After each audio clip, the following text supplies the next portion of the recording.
আসসালামু আলাইকুম ওয়া রাহমাতুল্লাহি ওয়া বারাকাতুহু। সুপ্রিয় দর্শক শ্রোতাদের আন্তরিক মোবারকবাদ জানিয়ে শুরু করছি এইচএম স্টিল বরকতময় Ramzan powered by mega digital scale co-sponsor Dhaka Darus Sunnat model মাদ্রাসা। সুপ্রিয় দর্শক, রমজানুল মোবারকের প্রথম দশক রহমতের মধ্যে আমরা অবগাহন করছি। রমজানুল মোবারকের এই সিয়াম সাধনার পূত পবিত্র সময়ে মাসব্যাপী আমরা কিভাবে সিয়াম সাধনা করব, একজন মুমিন, একজন মুত্তাকি রমজান কিভাবে কাটাবে বা কিভাবে কাটানো উচিত, এই বিষয়ে আমরা আজকে আলোচনা করব। আলোচনা করার জন্য আমার সাথে রয়েছেন দেশবরেণ্য ইসলামী চিন্তাবিদ, লেখক ও গবেষক, ঢাকা বিশ্ববিদ্যালয়ের আরবি বিভাগের সম্মানিত অধ্যাপক ডক্টর হাফেজ মাওলানা রুহুল আমিন। আসসালামু আলাইকুম ওয়া রাহমাতুল্লাহি ওয়া বারাকাতুহু। ওয়ালাইকুম আসসালাম ওয়া রাহমাতুল্লাহি ওয়া বারাকাতুহু। কেমন আছেন? জি আলহামদুলিল্লাহ, আপনি ভালো আছেন? জি, আল্লাহর রহমতে ভালো আছি আলহামদুলিল্লাহ। তো আমরা আজকে যেই বিষয়ে আপনার থেকে আলোচনা শুনবো, যে রমজানুল মোবারক একজন মুমিন মুসলমান সে রমজান কিভাবে কাটাবে বা কিভাবে কাটানো উচিত, আপনি যদি এই বিষয়ে বলেন।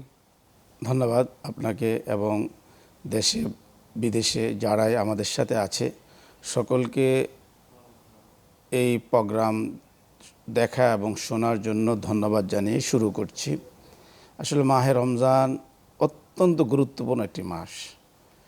আল্লাহ নবী সাল্লাল্লাহু আলাইহি ওয়াসাল্লাম এই মাসের ফজিলত বর্ণনা করতে বলছেন, এই মাসে যদি কোনো ব্যক্তি একটি ফরজ আদায় করে সে অন্য মাসের একটি নফলের সমান সওয়াব পাবে এবং একটি নফল আদায় করলে 70টি নফলের সওয়াব পাওয়া যাবে। তো এই মাসটা এত গুরুত্বপূর্ণ মাস, এই মাসের প্রতিটা মুহূর্ত আমাদের অত্যন্ত গুরুত্বের সাথে অতিবাহিত করা প্রয়োজন। আমি মনে করি এই মাসের প্রতিটা দিন, প্রতিটা ঘন্টা, প্রতিটা মিনিট অত্যন্ত সতর্কতার সাথে, গুরুত্বের সাথে আদায় করা উচিত। কারণ এটা এমন একটা মাস যে মাসের জন্য নবী আলাইহিস সালাতু ওয়াস সালাম এবং সাহাবায়ে কেরাম দীর্ঘ সময় অপেক্ষা করতেন। যখনই রজবের চাঁদ উঠত তখন মনের মধ্যে ব্যাকুলতা তৈরি হয়ে যেত যে মাঝখানে একটি মাস, তারপরে রমজানের মাস। এই জন্য যখনই রজবের চাঁদ দেখার পরে রমজান পাওয়ার জন্য ব্যাকুলতা বৃদ্ধি পেত এবং কি পরিমাণ ব্যাকুলতা পেলে মানুষ আল্লাহর কাছে ফরিয়াদ জানায়, আল্লাহুম্মা বারিক লানা ফি রজব ওয়া শাবান ওয়া বাল্লিগনা রমাদান।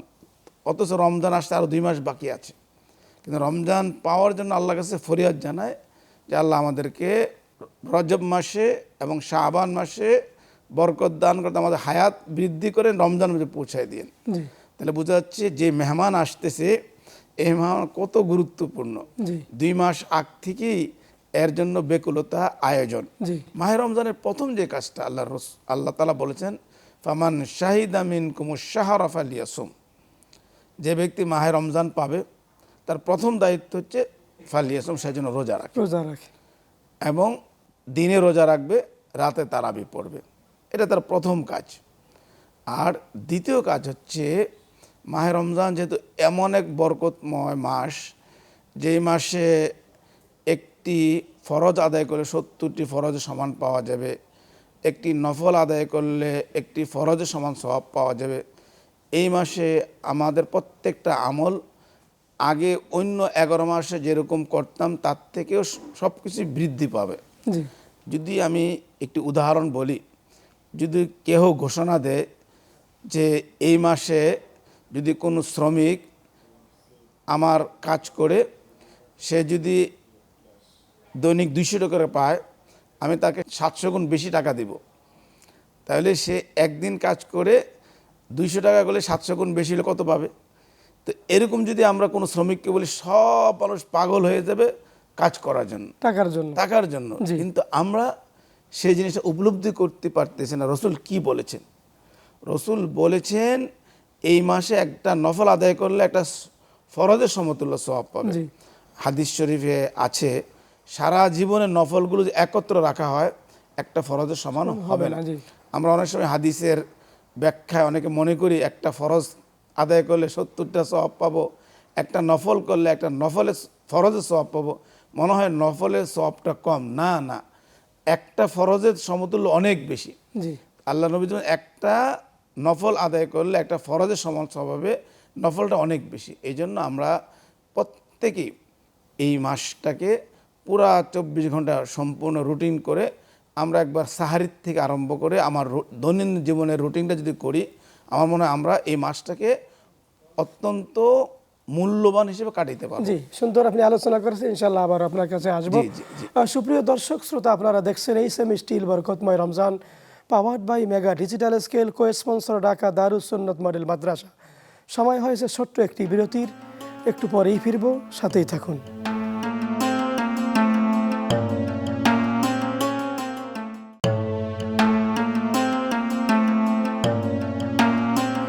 সুপ্রিয় দর্শক, বিরতির পরে আমরা মূল আলোচনায় ডক্টর হাফেজ মাওলানা রুহুল আমিন, আপনি চমৎকার আলোচনা করতেছিলেন।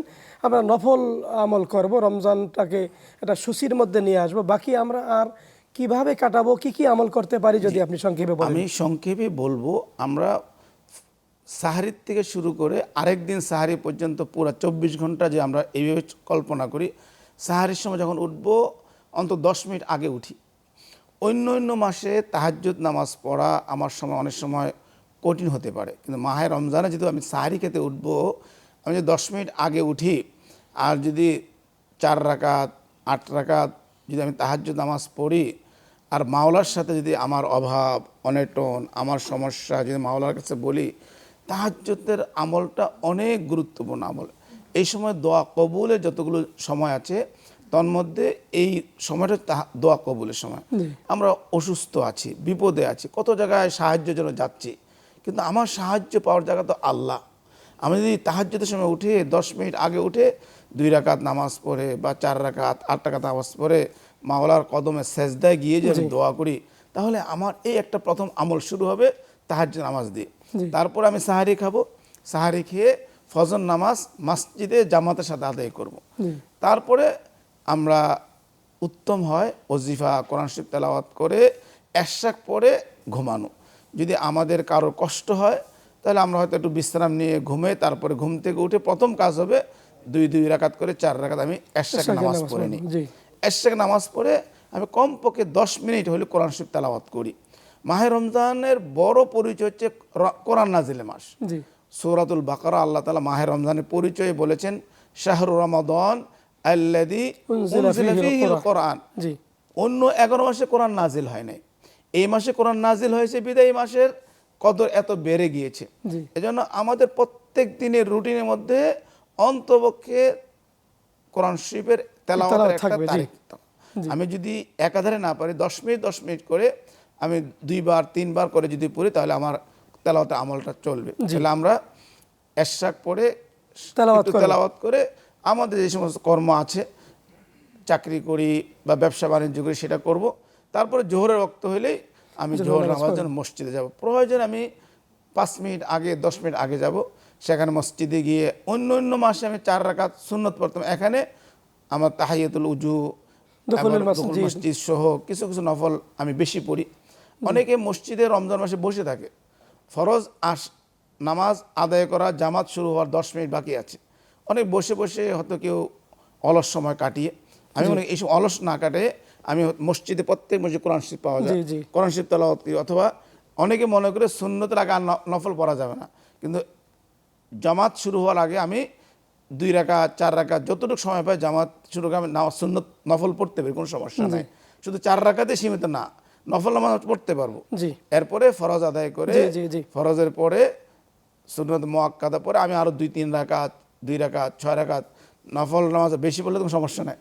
আমি 6 রাকাত নফল নামাজ পড়লাম, তারপর আবারও একটু কোরআন শরীফ তেলাওয়াত করি, যদি সময় 10 মিনিট কোরআন শরীফ তেলাওয়াত করে আমি মসজিদে বের হই। ঠিক তদ্রুপ আসর নামাজের সময় হবে, আসর নামাজ জামাতে পড়বো।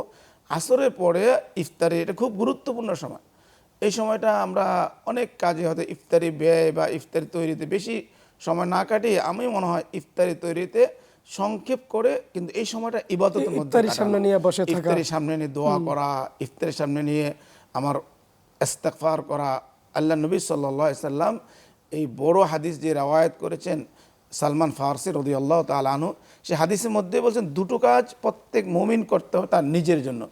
সেটা কি? আল্লাহর কাছে ইস্তিগফার করা এবং নিজের গুনাহ আল্লাহর কাছে তওবা করা, এই জন্য জান্নাত চাওয়া, জাহান্নাম থেকে মুক্তি। এই জন্য আমরা এই রমজান মাসে বেশি আল্লাহর কাছে দোয়া করো, আল্লাহুম্মা ইন্না নাসআলুকাল জান্নাতা ওয়া নাউযু বিকা মিনান নার, আল্লাহুম্মা ইন্না নাসআলুকা জান্নাতাল ফিরদাউস ওয়া নাউযু বিকা মিনান নার। আর দুইটা কাজ বেশি করা, একবার লা ইলাহা ইল্লাল্লাহ এই তাসবিহ বেশি পাঠ করতে বলেছেন। আসলে এই তাসবিহর মধ্যে অনেক, জি এটা হলো ওয়াহদানিয়াতের তাওহীদের মূল মেসেজ, এটার মধ্যে লা ইলাহা ইল্লাল্লাহ, এটা কিন্তু বেশি বেশি করার কথা। জি। আল্লাহ নবী বলেছেন এটা বেশি পড়তে। আমরা অনেকেই এটাকে পড়াতে অবহেলা দেখায় বা এটাকে গুরুত্ব দেই না। আল্লাহ নবী সাল্লাল্লাহু আলাইহি সাল্লাম বলছেন রমজান মাসে এই কালিমা লা ইলাহা ইল্লাল্লাহ বেশি করে পড়বে, ইস্তিগফার বেশি করে পড়বে। আমরা এই ইফতার পর্যন্ত আমলের মধ্যে কাটাবো। ইফতারের আয়োজন করে আমার আধা ঘন্টা 40 মিনিট ইফতারের প্রস্তুতি না করে আমি 20 মিনিট ইফতারি বলবো, শেষ 20 মিনিট আমি ইবাদতের মধ্যে কাটাবো। জি, শুকরিয়া, জাযাকাল্লাহ, আপনি সুন্দর করে বলেছেন।